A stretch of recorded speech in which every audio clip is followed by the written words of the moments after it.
Baik, kita ke informasi selanjutnya. Polisi menyita 8,3 ton ikan giling berformalin di Kota Palembang, Sumatera Selatan.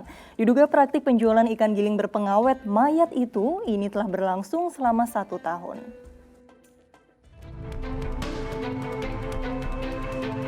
Gudang pendingin yang berada di kawasan Pasar Jakabaring, Palembang ini langsung didatangi jajaran Polrestabes Palembang.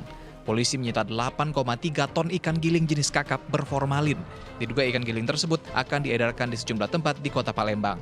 Terungkapnya kasus tersebut berawal dari temuan polisi dari seorang pedagang ikan giling di Pasar Induk Jakabaring, Palembang 27 April lalu.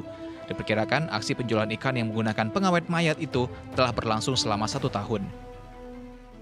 Konsumsi masyarakat nih, Bang? Iya, kalau tidak kita tangkap begini dikonsumsi masyarakat ini. Kita ada di gudang di belakang, sengaja tidak kami ambil ke Polres karena kita tidak punya bahan.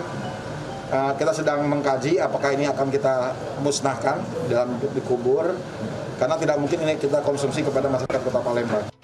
Selain menyita ikan giling berformalin, polisi juga mengamankan penyuplai dan pedagang berinisial CI dan Z. Keduanya dijerat dengan Undang-Undang tentang Perlindungan Konsumen dengan ancaman hukuman 5 tahun penjara. Didi Irwansyah melaporkan dari Palembang, Sumatera Selatan.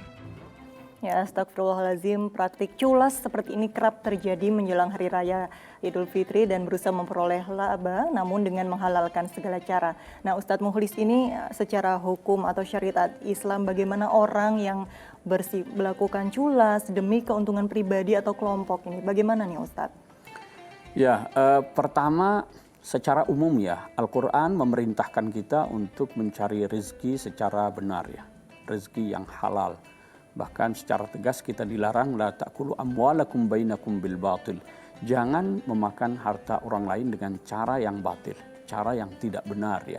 Karena itu dampaknya besar sekali ya. Bagi pelakunya itu akan menjadi penghambat, penghalang doa-doa yang dia panjatkan, lalu kemudian setiap daging yang tumbuh dari harta yang haram itu, kata Nabi, nerakalah yang paling berhak untuk menerimanya di akhirat kelak nanti itu. Itu bahayanya kita memakan harta yang haram ya.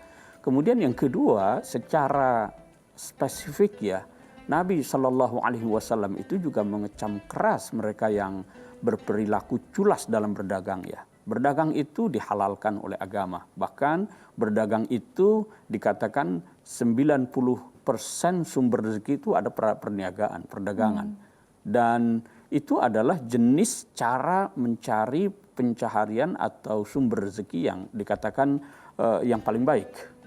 Tetapi kalau itu dilakukan secara curang, agama pun melarang secara keras. Misalnya Nabi SAW itu suatu ketika sidak ke pasar ya, lalu menjumpai ada pedagang yang menampilkan dagangannya itu dari luar keren, bagus ya. Dari penampilannya, kemasannya, casingnya. Tapi kemudian Nabi memasukkan tangannya, ternyata di dalam itu basah, buruk. Itu kan kalau ada yang membeli lalu diambil dari bagian dalamnya, orang kan tidak tahu gitu ya. Karena orang hanya melihat dari yang luarnya saja. Nabi marah, lalu mengatakan, laisa minna man ghasyana. Jadi bukan bagian dari umatku yang baik, mereka yang berlaku curang, culas dalam berdagang itu. Nabi marah. Allah. Bahkan Nabi Muhammad SAW pun pernah langsung sidak ke pasar begitu ya Ustadz, bahwa ternyata banyak sekali para pedagang yang melakukan kecurangan demi keuntungan pribadi. Masih banyak ya Ustadz ternyata sebetulnya yang bisa dilakukan agar dagangannya itu laris, tapi dengan adab atau etika berdagang yang baik. Nah, bagaimana sih Ustadz adab atau etika berdagang yang baik menurut Islam? Ya, pertama tentu saja ya, menghindari apa yang disebut dengan gharar, apa yang disebut dengan ghish. Gharar itu adalah menipu, kemudian curang, itu harus dihindari. Yang kedua adalah, ya kaitan dengan yang pertama tadi itu adalah ya memenuhi takaran atau timbangan. Itu ke dalam surat Al-Mutaffifin kan jelas itu ya, betapa ada kecaman yang begitu sangat keras, wailun lil mutaffifin ya, cilaka, neraka wail bagi mereka yang curang dalam timbangan. Yang kalau dia beli itu maunya dilebihkan, kalau dia jual maunya dikurangi itu. Mengurangi takaran timbangan, itu kan curang ya, culas.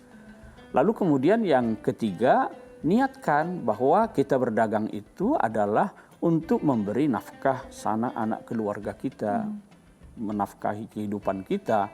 Dan ingat, kalau itu ada yang bersumber dari harta yang haram, itu besar sekali resikonya. Kita harus sadar itu.